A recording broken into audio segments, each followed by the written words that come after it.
Karon adlaw sa Lunes sa ikanapulog usa nga semana sulod sa tuig. Ang paglangay-langay maoy usa ka bating kinaiya. Kalagmitan, mubuhat kita sa mga buluhaton inighapit na ang katapusang minuto. Sayon ra kaayo kanato ang pag-ingon. Unya na lang. Ang samang bating kinaiya nga nakaapekto sa atong pagtrabaho, pagtuon ug pagbuhat sa mga buluhaton sa balay, makaapekto usab sa atong kinabuhing espirituhanon.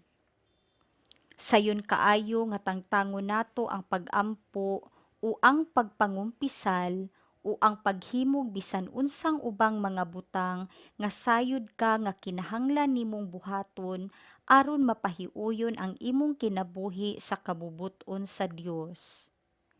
Apan sama nga nagtudlo si Pablo sa mga taga-Korinto, kini mao ang labing maayong panahon. Ang Dios nagtawag kanato sa paglihok karon, sa pagpaduol ngadto kaniya karon, sa pagbalaan karon. Ang pagkahimong balaan dili mahimo nga makausara nato buhaton.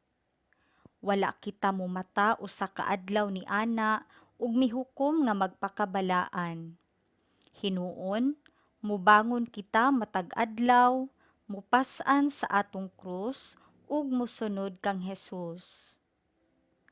Makasugat kitag mga babag ug mga kapakyasan apan ang Dios maghatag kanato sa grasya nga atong gikinahanglan aron kita mulahutay. Ang panaw hataas apan mutapos kini didto sa langit. Karon ang labing maayong panahon sa pagsugod.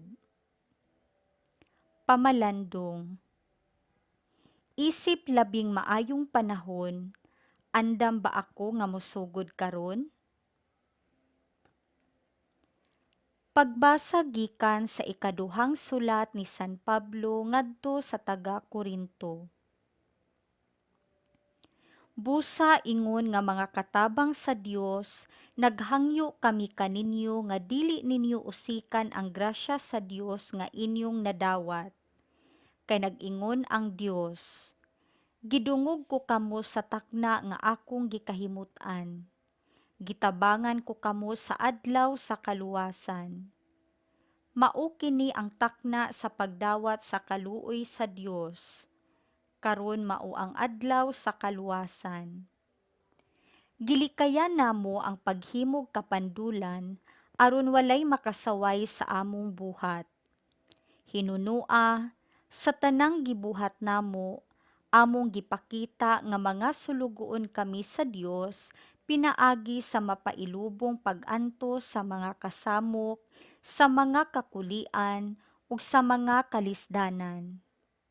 Gipamunalan kami, gipriso, ug gisamok sa mga tawo. Nahago kami pag-ayo ug kanunay nga walay tulog ug kaon. Gipakita namo nga kami mga sulugoon sa Dios pinaagi sa among kaputli, kaalam, pailob, kaluoy, ug pinaagi sa Espiritu Santo ug sa among matuod nga gugma, ingon man sa among pagsangyaw sa kamatuoran ug sa gahom sa Dios. Ania kanamo ang pagkamatarong, ingon nga among hinagiban sa pag-asdang ug pagpanalipod sa among kaugalingon. Gipasidunggan ug gipakaulawan kami. Gitamay ug gidayig kami. Giisip kami nga mga bakakon bisag nagsulti kami sa matuod. Bisan dili inila, naila kami pag-ayo. Bisan daw mga patay kami, apan buhi di ay sumala sa inyong nakita. Bisag gikastigo, wala kami mamatay. Bisan may kaguol, malipayon gihapon kami, mga kabus kami, apan daghang nangadato tungod kanamo. Dawalay mga nahut kami, apan tag-iya di ay sa tanang butang. Ang pulong sa Ginoo. Salmo responsoryo. Ang Ginoo nagpahibalo sa iyang kaluwasan. Awiti ang Ginoo og bag-ong awit, kay naghimo siya og katingalahang mga buhat. Ang iyang tuong kamot nakadangat og kadaugan alang kaniya, ang iyang balaang bukton. Ang Ginoo nagpahibalo sa iyang kaluwasan. Ang Ginoo nagpahibalo sa iyang kaluwasan, sa atubangan sa kanasuran iyang gipahayag ang iyang katarong. Nahinumdum siya sa iyang kaluoy ug sa iyang kamatinud-anon alang sa balay ni Israel. Ang Ginoo nagpahibalo sa iyang kaluwasan.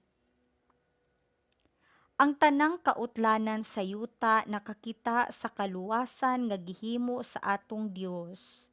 Awiti nga malipayon ang Ginoo, kamong tanang kayutaan, singgit kamo sa pag-awit, awita ang pagdayig.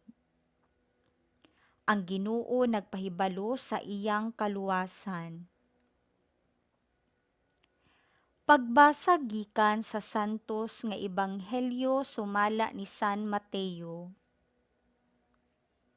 Si Jesus miingon sa iyang mga tinun-an, nakadungog kamo sa giingon kaniadto, mata bayrag mata, ug ngipon bayrag ngipon.